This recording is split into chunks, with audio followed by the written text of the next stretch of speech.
Justiça, Tadeu.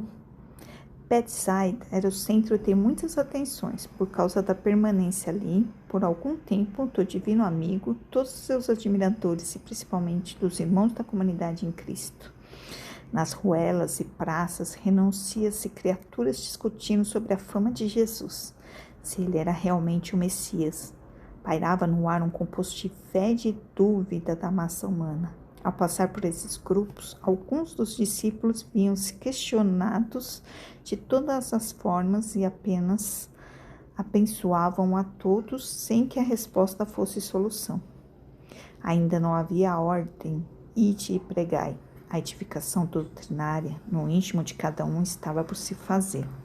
O mestre começara o plantio, sem se descuidar da assistência aos seus companheiros do coração. Apreciam, por vezes, certos agitadores para desmoralizar a doutrina nascente. Porém, enquanto isso, surgiam novas curas, até mesmo no meio das agitações. E o enfermo, cego ou paralítico, sentia no íntimo a presença de Jesus e gritava, correndo, o nome de Deus e do novo profeta. O ambiente contrário, na sua premeditação, tornava-se força de fé, que se espalhava como um raio. Nas cidades circunvizinhas crescia a esperança de muitos, avolumavam-se a alegria dos sofredores e agigantavam-se a convicção no colégio apostolado grande Nazareno.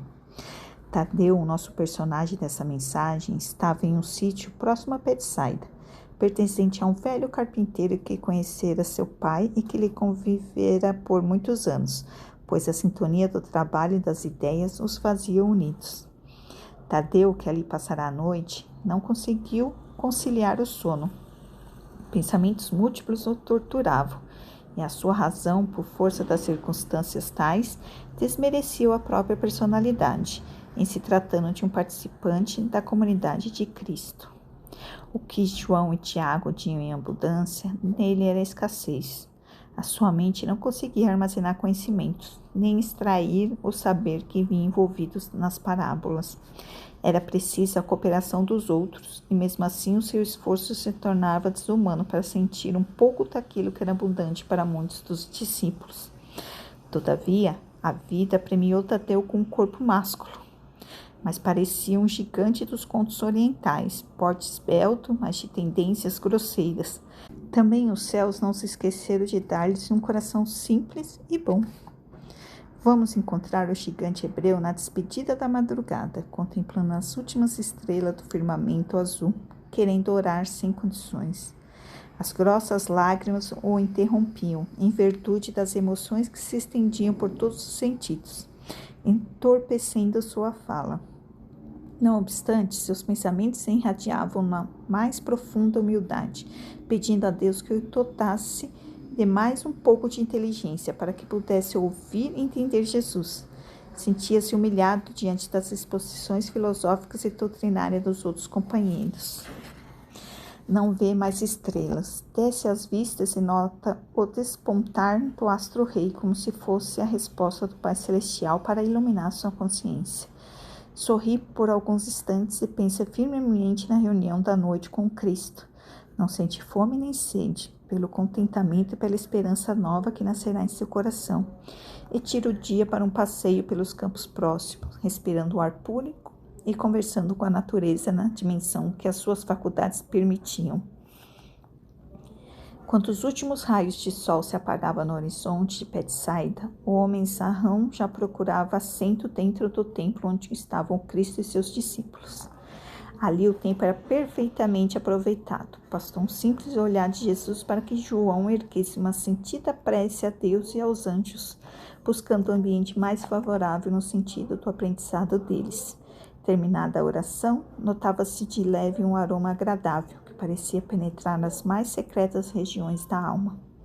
2 olhos como estrelas fitavam Tadeu, que logo se dispôs a perguntar: Mestre, como sabes, por vezes me constrange, mas gostaria, com todo o respeito que te dedico, de indagar algo. Mesmo não tendo o direito de acusar ninguém, nem intenção de julgar os atos de Deus, queria o teu pronunciamento acerca da justiça, pois em vários momentos parece-me ver o contrário nos fatos diários. Jesus, bem acomodado no madeiro improvisado, abre as portas do seu magnânimo olhar e anuncia, sorrindo prontamente, com íntima alegria pela pergunta de Tadeu. Tadeu, a lei da justiça é uma realidade nos ajudando a todos. Se nos sentimos injustiçados nas ocorrências da vida, é por nos faltar capacidade de entendimento da vontade do Pai Celestial. Em verdade te digo que nenhum astro desses que embelezam o infinito desaparece fora de hora, como a queda de uma folha não se dá em momento errado. Tudo, mas tudo, se ajusta à harmonia universal, sem perda de um tio na escrita de Deus. O que percebeste como fenômeno da vida e das coisas, interpretando como injustiça, podemos afirmar ser arrogância, meu filho, que é a manifestação da justiça perfeita. Por enquanto, ninguém recebe o que não merece, nem aquilo que não pode suportar no seu avanço espiritual. Consideramos maravilhoso a criatura amar, e além disso, achamos mais importante ainda a alma que sabe porque está amando. Creio que nenhum dos presentes tem coragem de acusar o Criador pelos distúrbios íntimos de cada um e pelas hecatombes que se processam no panorama do mundo.